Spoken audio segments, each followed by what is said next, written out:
All right. What is up, my peeps? Joshua Smith here with another GSD Mode podcast weekly real estate tip. And today I'm here to talk about 7 different important things that you can do to massively increase your overall lead conversion rates. And it doesn't matter if you are trying to go out there and convert buyer or seller leads, or if you are a team leader or brokerage owner and trying to improve your overall agent recruiting leads. These 7 effective steps will help you improve your overall lead generation, your overall lead conversion rates as a whole. So we are going to break down today, understanding the lead source and the importance of that, how to set up your CRM correctly, so that way you can have your CRM working for you and keep you on task and automate a lot of this stuff.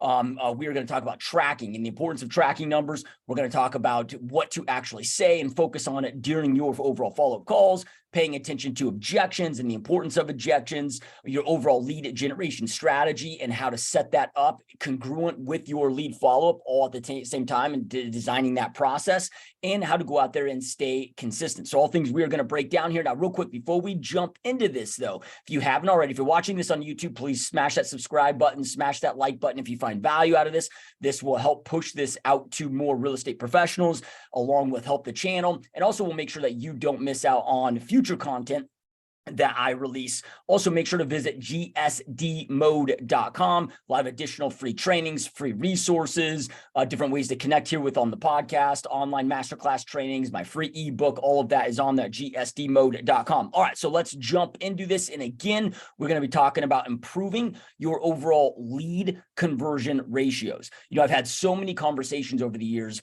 whether it be with real estate agents, team leaders, brokerage owners, or any of those that are attached to this industry, or just any business marketing. I'm in a lot of different marketing masterminds and so forth that, you know, have entrepreneurs from all different fields.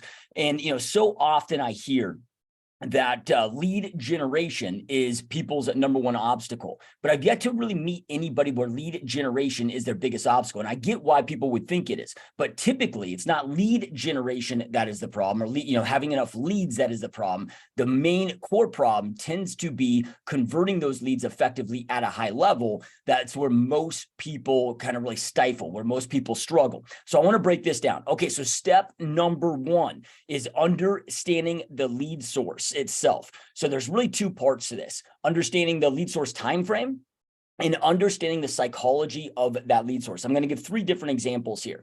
So again, we got to understand what that time frame is. Some different lead sources that come in, like a Zillow lead as an example. If I get a Zillow lead, well, that is really just replace that's the modern day sign call, right? Those might be more instantaneous, might be more quick than something like a Facebook lead. So understanding those overall timeframes becomes really important. So you know, okay, well, is this a longer term nurture? Like, what does that need to be? So let's talk about 3 different examples here. So we'll talk about Facebook leads, expireds, and FSBOs.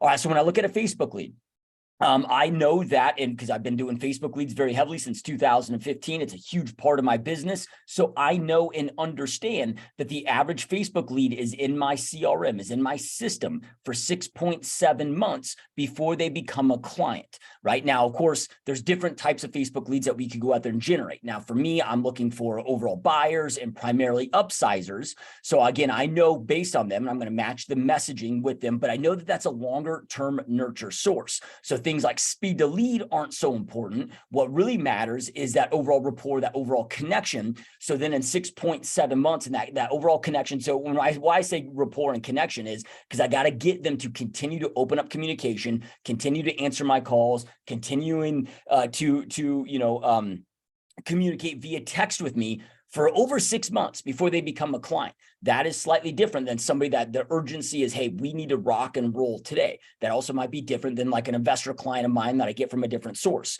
All right, so then from there, let's talk about expireds, and then we'll talk about FSBOs. So if I look at expireds, right? So when I'm thinking about, again, remember time frame, I know that the average expired, so over 90% of expireds do not relist within the first 90 days. So if I get that and I grasp that, I understand that from a time frame perspective, I know that, and this is a mistake that I see a lot of real estate professionals when they're attacking expireds, they're just hitting them, day 1, day 2, right when they expire. And I'm not saying to not hit them day 1, day 2, right when they expire, but understand, okay, only 10% of those statistically are going to make a move, make a decision within that immediate, within less than that 90 days. Most are like, hey man, I've had our house on the market for 6 months or however long.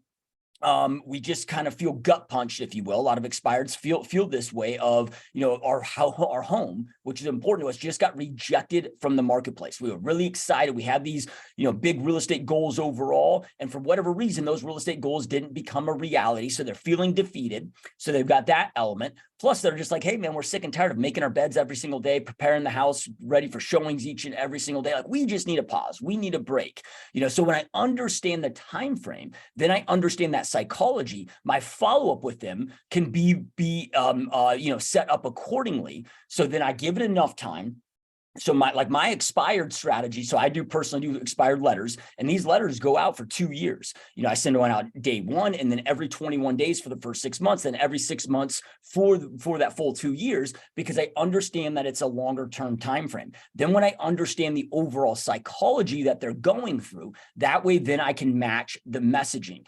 So I want to make sure that we reinvigorate those goals that they once had. I want to make sure with my messaging that I'm letting them know that their home is the problem. As an example, my expired letter, right for when they first open up that letter, the first headline that I have is sometimes the finest of homes do not always sell. So I'm letting them know right off the bat that, hey, your home wasn't the problem. It might've been the marketing, it might've been price, it might've been other things, but it wasn't the home itself, and then I'm trying to reinvigorate those goals, give it enough time, and so forth with that. Now let's talk about FSBOs. Okay, so I know statistically that the average FSBO is going to be on the market for about 8 weeks, and it can go a little bit longer than that. So I'm not saying, but we got at least 8 weeks on average before they start to consider listing with an agent. I understand the time frame, and again, understand that psychology. This is so damn important here. So hopefully you're grasping the importance of this. So I understand that the number one reason why a FSBO isn't listing with an agent isn't because of commissions. That's what most real estate agents think,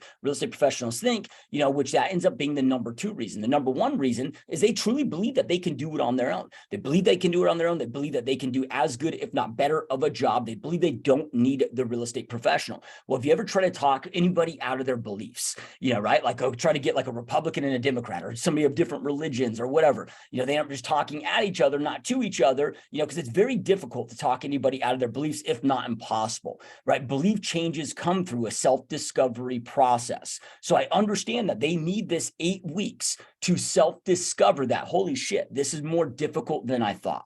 Maybe I do need the assistance of a real estate professional, and so forth. So my overall strategy with FSBOs, when I'm calling them up, I'm not trying to go out there and share a bunch of stats of why they're going to fail and how they need me as a realtor, just like so many others do. And I'm not saying that stuff isn't important to talk about, with the differences of agent listed properties and the success rates and the amount that they net more, but that's not going to be my lead in communications, my lead in conversations, especially not in the beginning. I understand what they're trying to do. I get that. I respect that. I honor that. And I let them know that, so we have our open house strategy that we do with them. Well, we kind of work together as a unit, give them those leads of people that are interested in their property. If somebody wants to buy that house, it also leverages it in extra open house opportunity, for me.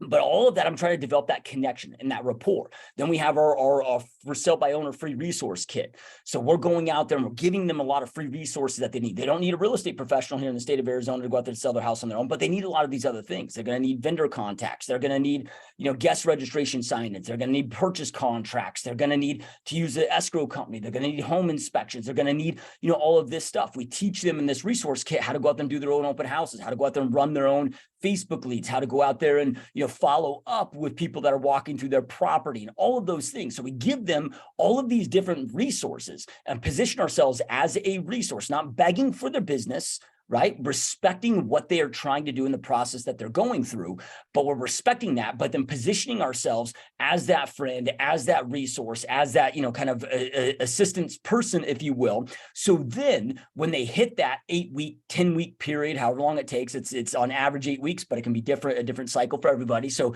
we keep with this for a long term, with this, where they hit that self-discovery of, oh shit, man, this is more challenging, more difficult than I thought. Maybe I need the assistance of a real estate professional. Well, then when that moment happens, I want them thinking of me. I've got that connection. I've got that rapport. I've been a resource for them. I've been helpful to them, that boom. And of course, with all of our messaging and why I tell people, because people's mind, when it comes to overall, lead follow-up, sales follow-up, whatever the hell you want to call it, the average person today, and you're probably no different. The average person today wants information. They want to be able to do their due diligence on their own. They want the information without being sold. Like, just think about it. You walk into Macy's, you walk into Dillard's, or wherever the hell it is that you like to shop.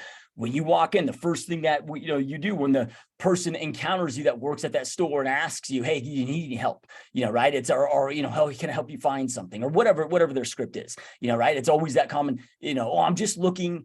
Right? Well, we're not just looking. Like, you probably just drove 30 minutes, 40 minutes, whatever, however long it is of a commute for you, to that establishment. Like, you're probably there to buy some shit. I know for me, when I go shopping, I'm there with intention, with a purpose. I'm there to buy some shit. What I'm actually subconsciously saying or consciously saying is that, no, I just want to be left alone. And when I have something that I need your assistance on, I will let you know, right? That's what, like, we love to consume, we love to buy, we love to sell, we love to consume. We just don't like to be sold, right? So having that understanding, that knowledge base of that, and understanding the different psychology per lead source, like we know with an expired, they obviously see the value in an agent, or they did at one point, so we don't have that same resistance in that standpoint. So understanding the time frame and understanding the psychology, right? So then, because the time frame makes sure that our follow-up processes are long enough to give ourselves ample time to convert them over time. And then the psychology, and understanding that psychology of the different lead source and what they're going through based on that lead source. These are also known as psychographics in the marketing world. So those pain points, their fears, their concerns, their objections, all of those things.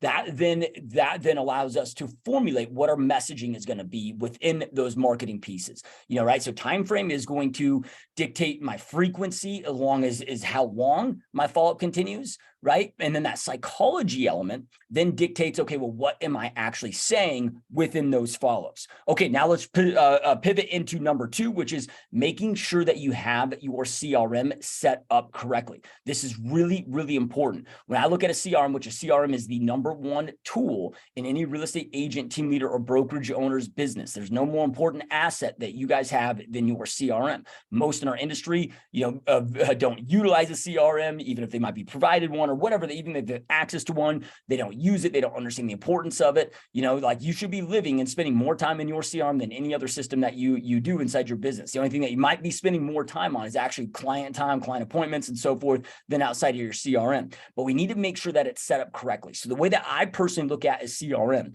is a CRM, I look at it no different than an assistant. Right. So if I go out there and hire an assistant, that assistant is going to do the things that they can do for me. Right. I'm going to delegate out and have them do the things that they can do for me, that I'm, hiring them to do. The things that they can't do for me, I want them to then keep me on track and remind me of those things, so then those things don't get missed. But just like with any assistant that we hire, their success is really going to be determined on the processes, that we train them on. So do we have our processes and those instructions, if you will? So think of these as instructions. Do this, do this, do this, do this, do this, from those kind of those recipes, those instructions, however you want to coin that term. So the CRM is no different. I want my CRM to have the right instructions to go out there and do what it needs to do, to automate what it needs to automate for me. Then from there, remind me and keep me on task. So then that way I don't forget, right? So if you have your CRM set up correctly, then from there, all you should have to do is get in there and clear that daily plate. That's what we call it on my team, is clearing the plate. So every day I want to clear out the plate, which means any task that I have due that day, I'm going to go in there, I'm going to complete those tasks. I'm going to complete them right, complete them well. But as long as I just go in there and complete my daily tasks, as long as I'm feeding the CRM new leads, right, then from there, I just got to go in there and complete those different tasks. All right. So I'll just give an example here. And because, I do a lot of Facebook leads, and I have this set up per different lead source. I don't have, just my CRM instructions, is a kind of a global, doesn't matter what the lead source is. No, I invest the time based on the actual lead source. So like I talked about earlier, with expires being different than FSBOs, being different than Facebook ads, and so forth. All of that is different, right? And then that's different from my past client follow-up plan, and so forth. But I'll give an example with Facebook leads. Okay, so when I have a Facebook lead that automatically comes in, let's just say I'm doing Facebook paid ads. So when I have a Facebook lead that comes in, I automatically have my CRM knows that this is a Facebook lead. It understands and knows that. I also make sure that I have the tracking set up in my CRM. So it knows more than just that it's a Facebook lead. I know exactly what the Facebook ad was that I ran. So the exact ad, the exact lead form. So then that way I can go and just not know that, okay, Facebook ads are converting well for me, but then I can go back through and see very specifically, which specific ad set within that ad, and which specific ad within the ad set, that lead form led to that. So then that way I can scale up those ads that I know that are working at the absolute best. But when those leads, so first off, I have mine set up where those leads are auto imported into my CRM. So any online source that I want to make sure those are auto imported into my CRM. Then from there, I want to have it trigger an autoresponder email and an autoresponder text that I've customized based on that lead source. So the second they come in, they're getting that autoresponder email, autoresponder text. Then from there, I have my CRM automatically add my 1,000-day email drip text campaign. So then that way they're automatically getting those emails and those text messages over the next 1,000 days or however long that you want to have your follow-up campaigns go for.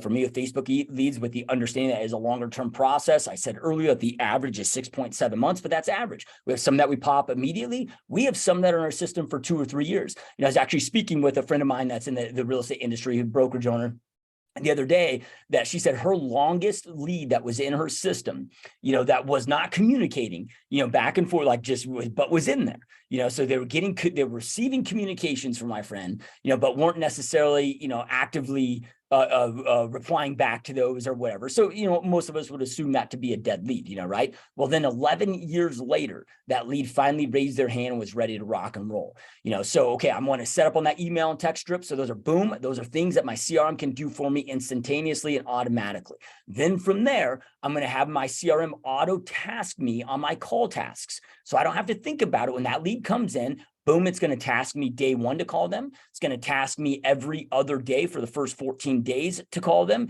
Then every 21 days for the first full year to keep those calls. Now, those calls, that might sound aggressive, and it is, because the amount of people that answer phones today is less than ever. The amount of energy and effort that it takes to get people on the phone is more than ever. So I'm not aggressive with people, but I am aggressive with my overall, follow-up actions, if you will. So I'm not aggressive when I get people on the phone. It's not my follow-up style, but I'm aggressive with my follow-up attempts, if you will. But those only stay in place and exist until we've established their time frame. We know what their goals are, what their expectations and their time frames are, and then we adjust those accordingly. And it's important to map this stuff out. So, okay, hey, if they are looking at buying and selling within less than 6 months, okay, well, then we have a follow-up plan for that. If they're 6 to 12 months out, we have a different follow-up plan for that. A little more, if it's under 6 months, it's going to be more aggressive frequency. 6 to 12 months, it's a little less frequency. And then if they're 12 plus months out, of that with their timeframes and expectations, then we have a plan that we put them on from that. So we manage those calls. So it is aggressive when I say that call plan, but it's only aggressive until we actually get communication taking place. Then from there, inside my CRM, then I'm going to set them up on the automated listing alerts. So whether it's a buyer or seller, if it's a seller, I can have them receiving sold reports of properties, apples to apples of theirs, whether that's daily, weekly, monthly. If it's a buyer client, obviously properties that meet their criteria, I can have those instantaneously going out. So then with my follow-up plan, I've got my calls where I don't have to think about it. They just show up on my tasking plan inside my CRM. So I just go in each day. It tells me who I need to call, tells me I have mine set up, or it even tells me what script to leave them, what voicemail to drop them. Even though these are my own scripts, I don't want to have to think about it. I already have enough on my mind. I want to use my mind capabilities, if you will, to go out there and solve big problems, negotiating offers, putting big deals together, solving, problematic transactions or whatever it may be that's going on and taking place. And remember, I said earlier, this isn't just for agents trying to go out there and convert buyers and sellers. Think of this also as agent recruiting. We handle all of our agent recruiting through our CRM. We treat the process the same. It doesn't matter. You're always recruiting at the end of the day. Either you're recruiting buyers, recruiting sellers, recruiting agents, or you're recruiting your leadership team to do those things for you on your behalf. It's all the same process, right? with that. So make sure that you have your CRM set up correctly. If you do not have a CRM, I highly recommend that you go check out perfectstormdemo.com, perfectstormdemo.com. I'll have a link below. That's the CRM that I have, that I utilize, my team utilizes to help us go out there and set this stuff up. Plus all my drips, all my stuff is already in there. All my scripts are already preloaded in there. So it makes it super quick and easy for you guys to follow. So then in addition, last thing I'll talk about when it comes to overall CRM setup is thinking a step further of any detours that can happen, right? So we talked about CRM setup for a Facebook lead of those auto tasks that I'm having, so I know what that plan is. So they're automatically receiving autoresponder text, autoresponder email. They're getting the 1,000-day long email text drips. They're also getting the daily property alerts or the instant property alerts. Then we know our mass email sequence. So we do like a Monday motivation message. We do holiday messages. So they're hearing from us, if we break down our monthly market update reports, our holiday messages, and our Monday motivation messages. Those are going to be mass broadcast emails that we're sending everybody our day. Like we know what that is, right? But then from there, also think of detours as an example. If I have, maybe I finally get this lead to set up a buyer consultation. Well, maybe they no-show me. That happens, right? I mean, if you're doing this and if you're doing it right, you're doing it effectively, average in our industry is about a 50% show up rate. If you're really good, like really damn good, you get about a 75% show up rate. But that means that somewhere between 25 and 50% of those that we set those buyer consults or listing appointments up on end up no-showing us, right? So I have a buyer consultation, no-show follow-up drip. So then that way, when that situation happens, boom, I just click a button and I have a 26-day, 12-touch follow-up program or follow-up plan, if you will, that automatically emails out 6 times, automatically tasks me to call them 6 times. So it's going to send 6 emails for me and then automatically task me when I need to call that buyer lead to then reschedule and reset up that. And I'll keep that drip in place until I get them rescheduled. And then if it doesn't reschedule, I still keep them on my other drips. And then they just get kicked back into the lead protocol. So thinking about, what are those detours? So okay, if it's a buyer appointment and they no-show, if it's a listing presentation and they no-show, maybe you conduct a listing presentation and they don't sign. Maybe you have an agent recruit no-show for that appointment. Maybe you do that agent recruit pitch, but they don't sign your brokerage or your team agreement, and so forth. Like what, again, are those plans? Set your system up to help automate. So it's going to automate and spit out the emails and the text messages and things that it can. And then it's going to automatically task you to go out there and do those calls and those follow-ups, whether it be video text, personalized video texts or calls that you're doing, or even DMs, or even letters. Like my expired letter, that I told you guys about, that I'm going to send one day one, then every 21 days for the first 6 months, then every 6 months for the first 2 years, or like my short sale a mailer program, which we haven't done in some time now, but now that the market is shifting and changing very rapidly, this is something that I believe will come back here in the near future. I don't know, have a time frame on that, but let's just say in the next 6 to 12 months, I think that we're going to start seeing a lot more short sales in our market, and something I'll be attacking again. We'll have a 10 mailer system for my short sales. They get a package, they get mailer number 1 is a kind of a short sale versus foreclosure, an overall package that's really detailed, that explains, short sale versus foreclosure and all the process of a short sale, all of that. Then after that, they get 8 postcards each week. So each of these mailers is once a week. So it's a 10-week mailing plan. So they're going to get these 8 next postcards. Then on the 10th and the final mailer is a final package that they receive. Then after that, boom, they're kicked out of the program and we're no longer chasing them, because of short sales, we have a finite amount of time to go out there and get that listing and to be able to help and support them. But each of those, I'm going to have tasked. So they task me of when to send out those specific packages. So whether it's a call, whether it's something I'm mailing out, whether it's a video, personalized video text message, whether it's a DM on social media or whatever, I can set up those triggers, set up those automatic tasks. So again, that way, when I go on my CRM each and every day, it just tells me what tasks are due that day. Same with past clients. When I have a past client, as soon as I become a past client, I add the past client drip on them. So we just celebrated the close.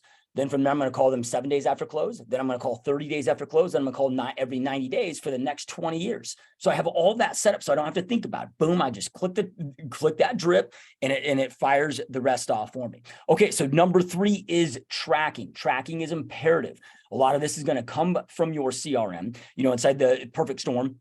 And again, perfectstormdemo.com. There'll be a link below if you want to check out more of that. I've got an hour-long in-depth demo that you can watch on that, showing all the features, with that. But within there, I'm also doing, not only am I building out the online ads inside the system there, and then I'll take over to Facebook or, Facebook ads manager on Facebook and Instagram ads. That way I can track that specific ad, how many leads and what my conversion ratio is that specific ad. But then from there, I'm able to track in when I get clients and closings from that. Then I know what the exact ad was, with the exact ad set, the exact lead form, all of those things. So then I know, I can really hone in on my overall social media advertising with that. But then we're also able to, because it has a robust transaction management in the system, and I manage all my, and whether you're utilizing something like Perfect Storm or a CRM that has transaction management, or if you're utilizing a different system, make sure you're tracking that element as well. So then that way, your overall cost per acquisition, right? This becomes really important.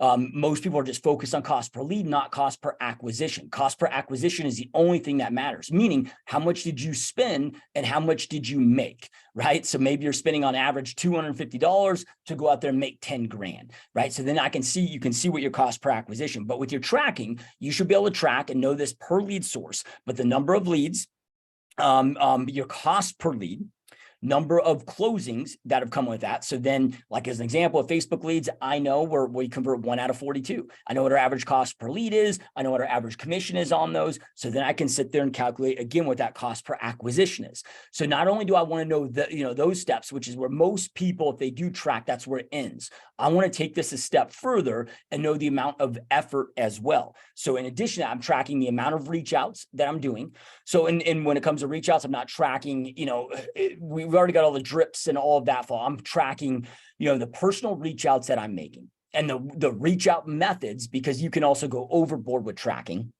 I track what the main reach out efforts are that lead to the vast majority of appointments. So for me, that's going to be my phone calls and my personalized video text messages. Those are the main things I'm tracking with those reach outs. So then I know, okay, I'm tracking reach outs, then I'm tracking conversations, then I'm tracking the number of appointments set, then I'm tracking my number of appointments conducted, then I'm tracking my number of clients to closings. So now I know that full picture. Then also, when you know that full picture, you can start to see where you need to work on into your own internal business. It's like, if an agent comes to me, whether it be in my Mastery Bootcamp coaching program at masterybootcamp.com, or you can learn more information at that at gsdmode.com, or one of my agents on my own team, if for coaching help, it's like, I really need to know their numbers. We can sit here and try to spitball, and sometimes we can, and we can get far with that. But in order to help them at the highest level, I need to know their numbers,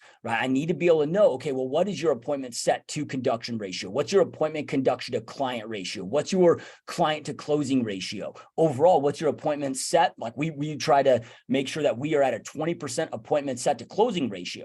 But that only gives us okay, we know that things are going really good if we got a 20% appointment set to conduction ratio per lead source and per agent, right? We know we're doing pretty good there, getting a great ROI.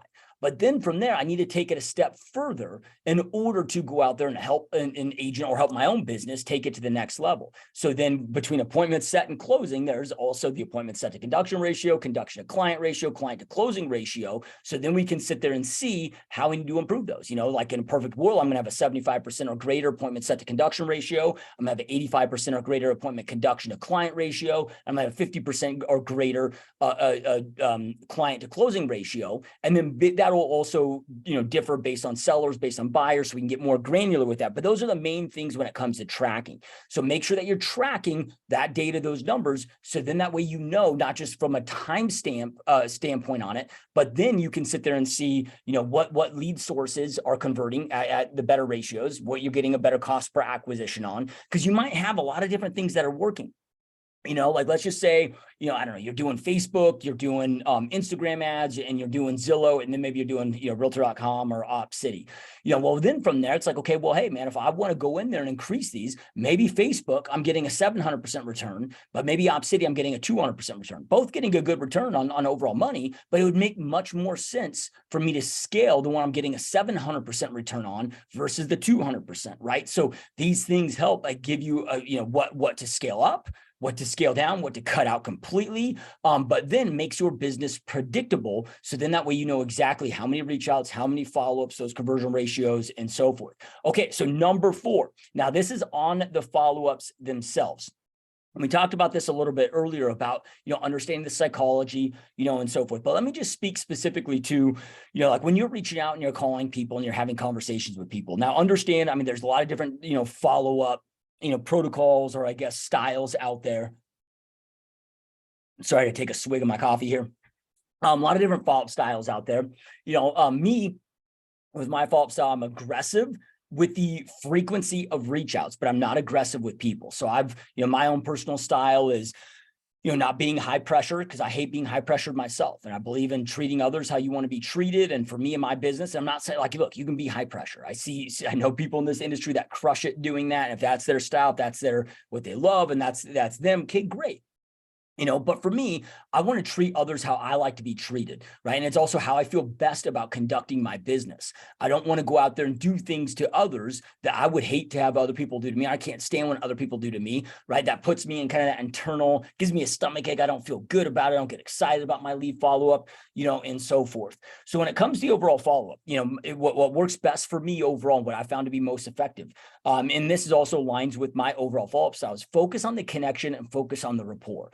Yeah, I'm going to get to the real estate stuff, and I'm going to get to the real estate stuff for sure, but I'm going to first focus on them. And especially because, I do so much online lead generation, especially let's just say Facebook ads, and so forth. I understand these are longer term nurture cycle. So if I need this person, and I'll just use Facebook as an example with this, if I know they're going to be in my system on average for 6.7 months before they become a client, in order to get them to continue to answer my phones, continue to communicate with me, to continue to not opt out of my emails, not opt out of my text message, not tell me to fuck off, not start dodging my calls, in order to get them to continue that, well, I can't just make it all about real estate, and I can't be high pressure. I can't be turning them off. I need to be focusing on that relationship, focusing on that connection. So then when they are ready, so in their mind, when they're like, oh yeah, we're finally ready to go out there, buy, sell, whatever's that they're looking at doing, then, boom, they're thinking of me in a positive light. So I'm a big follower of How to Win Friends and Influence People by Dale Carnegie. To me, it's kind of the communication Bible.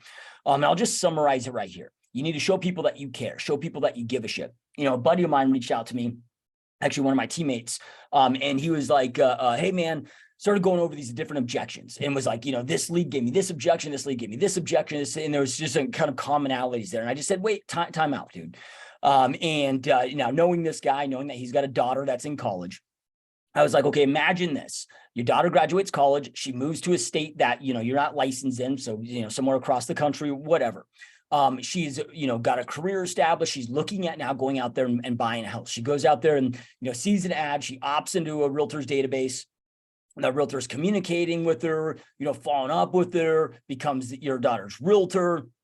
All of that, right?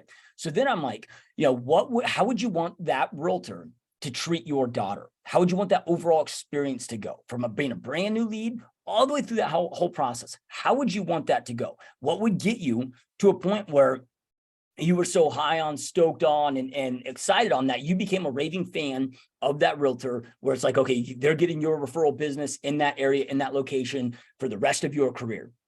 And then I'm like, on the flip side, what would have you wanting to jump on an airplane to freaking, strangle them, if that bad experience was delivered to your daughter? And then I'm like, just pretend every lead is your daughter that comes into your system, and just treat them that way. You're going to have more excitement. You're going to feel better. You're going to have better energy, all of those things, so just understand that leads, so many in our industries just sit there and think of leads as a number. Lead is just a lead. No, leads are human beings. This is somebody's, grandma, grandpa, a mother, father, son, daughter, grandchild. Like, these are human beings that have fears, that have concerns, that have pains, that are going through shit in life, just like we all are. Treat them that way. Focus on, so this is why I focus on the human being element. I focus on that connection. I focus on that rapport. So then from there, though, every communication I have with them, and this is where CRMs are so important, I'm updating my CRM. I'm taking detailed notes on that. So now when I'm following up with a lead, I'm not just following up saying, hey, Joe, just wanted to check in, see if you have any real estate needs or questions I can help with or assist with. I mean, that's better than nothing, right? However, though, I'm able to, hey, Joe, Joshua Smith here, XYZ Real Estate, just wanted to check in, reach out. Last time last time we talked, you got a new promotion at work, man. I've been excited to hear, excited to hear about it. How's it going? Tell me about it. I'm able to follow up. I know what's going on in their world, man. Are they going on vacation? What's going on with their kids? What's going on in their life? I'm taking those detailed notes. And then when I'm following up, I'm leading with those, right? So the number one biggest desire of all human beings is the feeling of significance. And that can differentiate based on people, but it's what most people crave deeper than anything. So, and this is where How to Win Friends and Influence People really breaks down and does a brilliant job at breaking down. But it's just giving people what I know what they want, is that feeling of significance. And it's not a way of manipulation or deceit for me personally.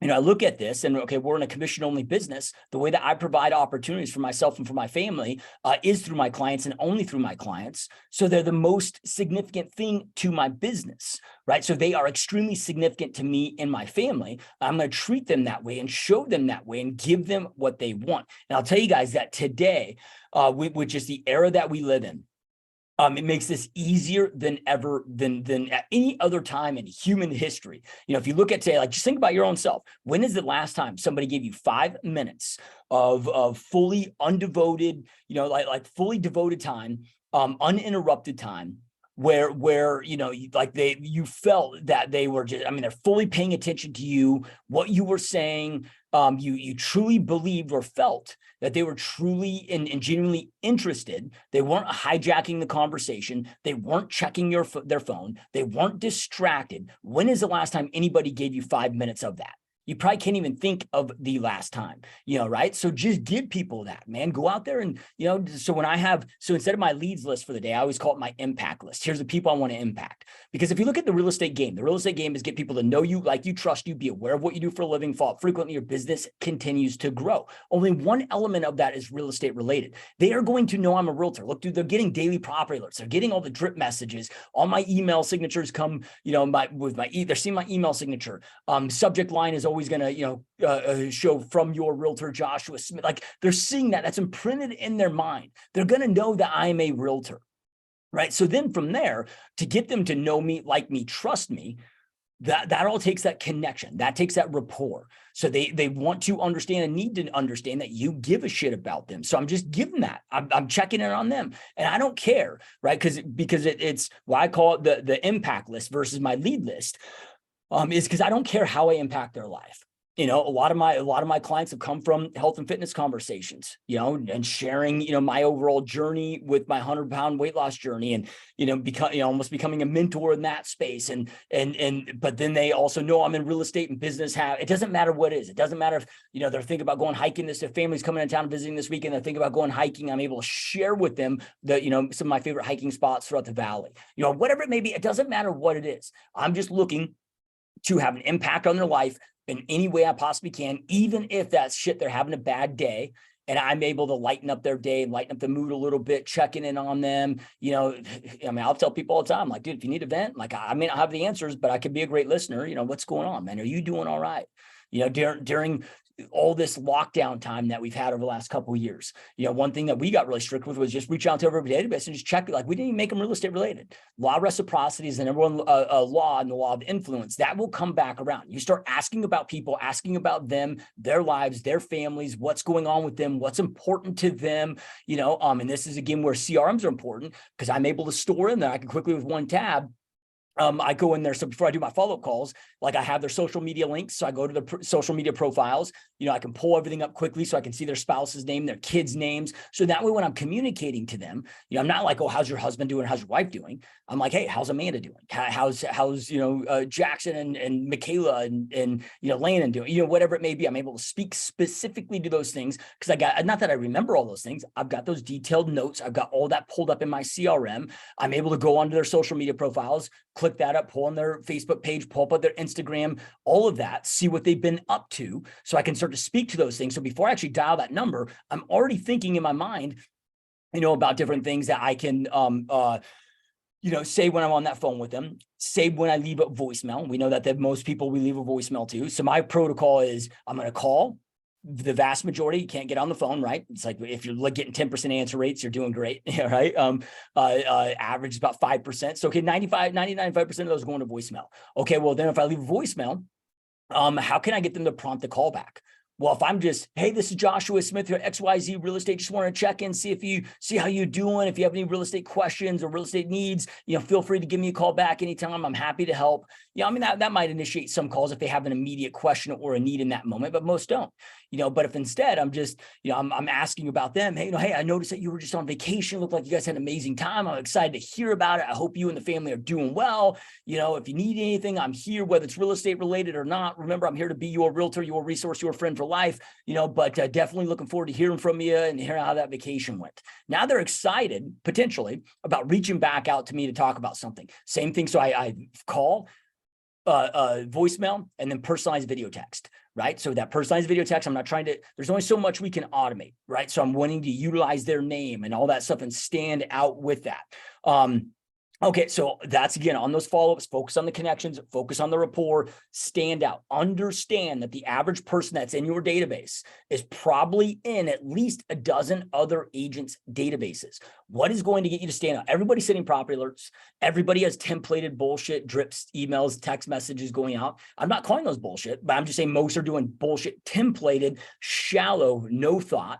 I take the time to go in and personally write all of my messages that go out, and build those out so they're going out. So there's differentiation there. Like when a buyer comes in, I'm talking about, I have drip emails going out about budgeting and taking, really thinking deeply about this, how lenders will, how lenders, qualify them on a, debt to income ratio and how that might end up overly extending them. So in different words, but becoming a slave to their home and they should take into consideration, a budget and what they want to do with their future and their investment plans. And do they want to, help their kids out with college, all these, I have, so I have those out, all that stuff are, pre-firing out. But then from there on the personal side of it, on the video text messages and the overall phone calls, I'm trying to differentiate myself, focus on my connection rapport than everybody else. So if and when they're thinking of buying and selling, or if and when they know somebody that's thinking of buying and selling, boom, they're thinking of me and they want to answer my calls. They want to communicate with me. They get excited about communicating with me. Like think about the people that you enjoy spending most time with. In most cases, it's probably because they make you feel good and they make you feel special. People's funerals, what people remember by is based on how they made you feel. So if you make people feel special, right? Like if you are truly, genuinely interested in them, their life, what's going on, they'll want to communicate with you. They'll want to talk with you.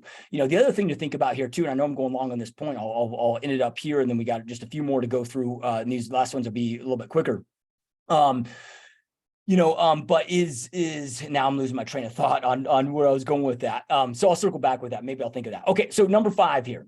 All right. So pay attention to objections that you are getting. So when you're getting these objections, most real estate professionals, whether it be agents, team leaders, brokerage owners, think of objections as massive pains in the ass, right?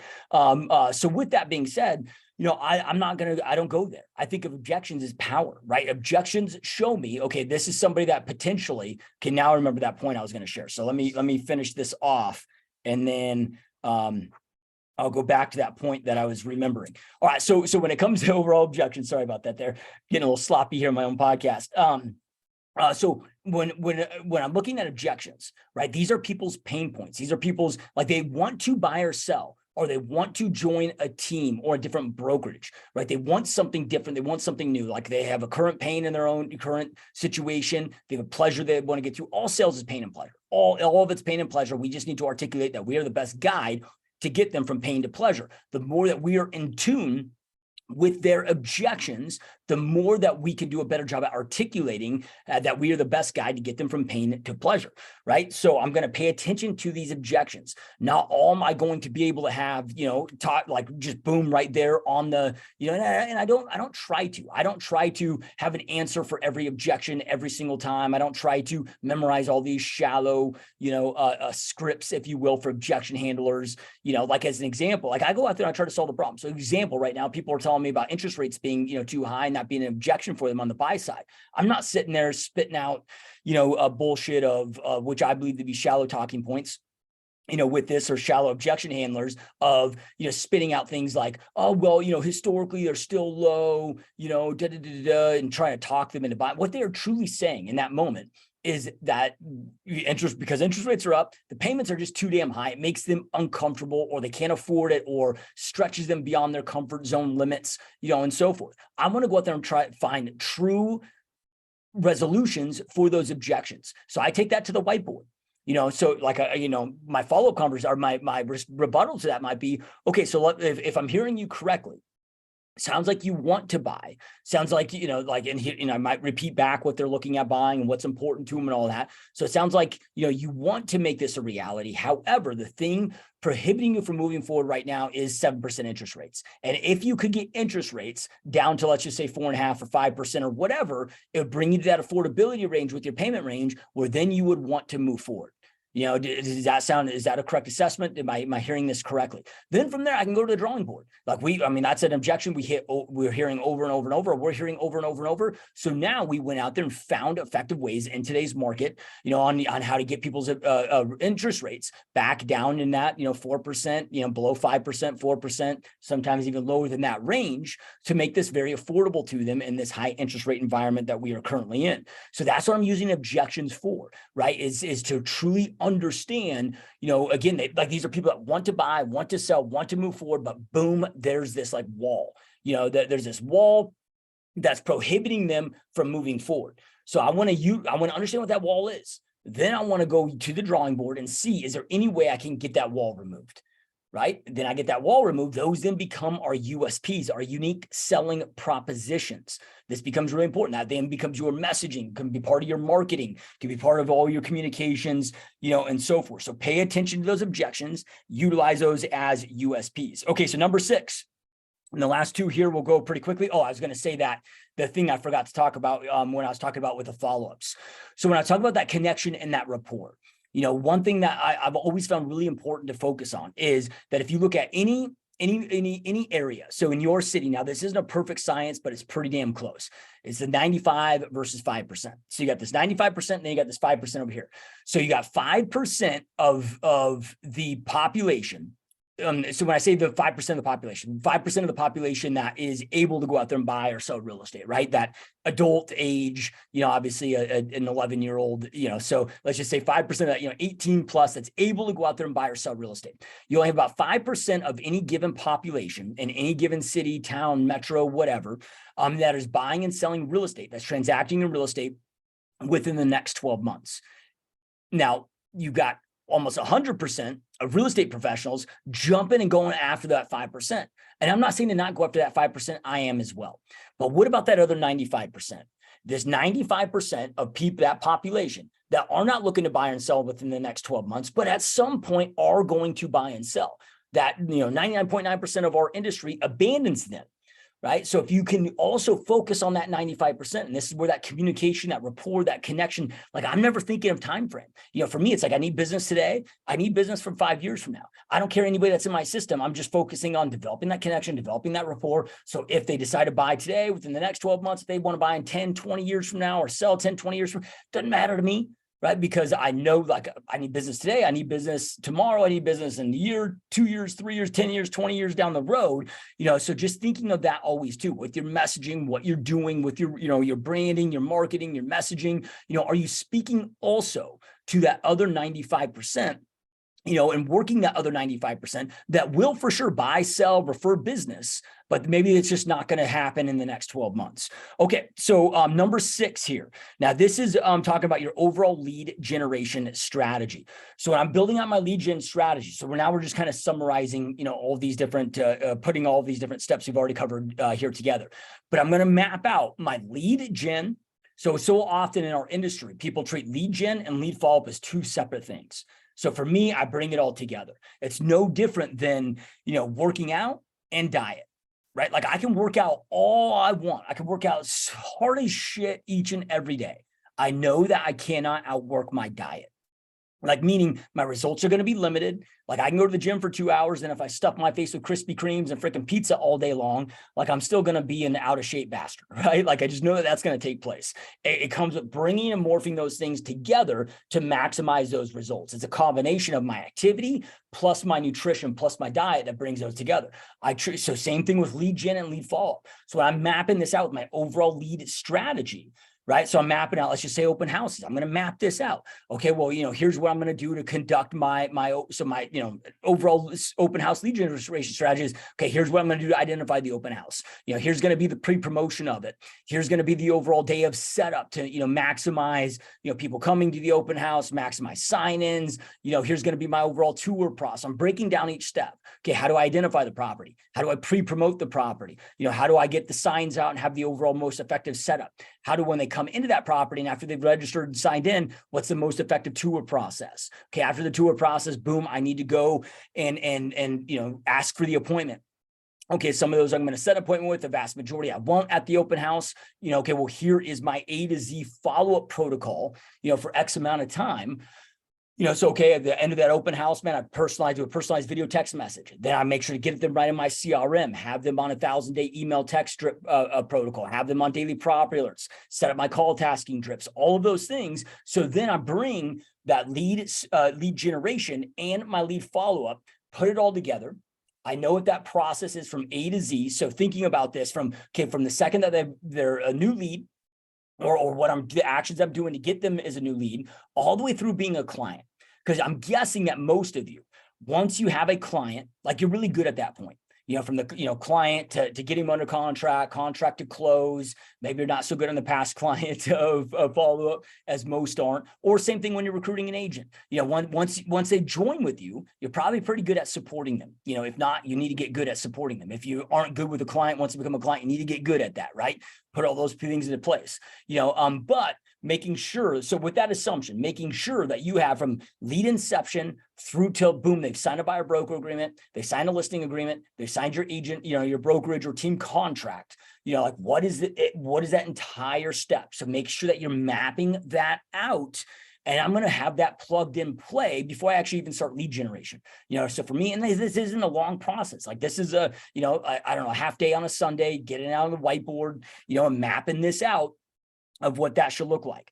So build out that lead gen to client process to maximize your overall conversions. And lastly, number 7, consistency. There is no magic pill that exists in this industry, but if there were to be one, it would be consistency. Consistency is important. You got to stay consistent on this stuff. And this is why, having your CRM and all those things that we talked about, your tracking and your CRM setup becomes so imperative to make sure that you're not dropping the ball with consistency. Your average conversion, according to Zillow, the average conversion rate right now is like 0.8%, but your average agent follows up the lead twice and then stops. That is not enough, right? You might as well just stop wasting your time, energy, and money not lead genning at all. And this is why so many struggle with this process, is they're not consistent with the process. But even if you have a great process, you're going to get bogged down, you're going to get busy, and you're going to drop the ball in that process unless you have your CRM set up correctly, and you're that way, then it can keep you on task. So I don't ever have, like, to me, when it's set up correctly, I don't have to think about it. It's just set, forget. I log in the system. It tells me exactly what I need to do the night before I leave the office. I look at how many tasks I have to do, what those tasks are, and how many tasks I have overall. I know how long that takes me, so I can allocate the appropriate time for my lead follow-up over the next day, or then over the next 24 hours, to get all of that done so I can stay consistent with it and ensure that I'm following the process. Detach from the outcome, attach to the process, stay consistent with it. All right, so these are the 7 important steps to improving overall lead conversion ratio. I know that that's a lot. I know I covered a lot in depth today, but it's important, man. Like, it's arguably the most important thing inside of our business. He or she that's best at overall lead conversion, is going to win, dude. It's just the reality of it. Of course, you got to be a great realtor. You got to be a great team leader. You got to be a great brokerage owner. You got to be able to fulfill those clients. But having that assumption that, you're good at those things, which I know most of you are, and that this conversion ratio or conversion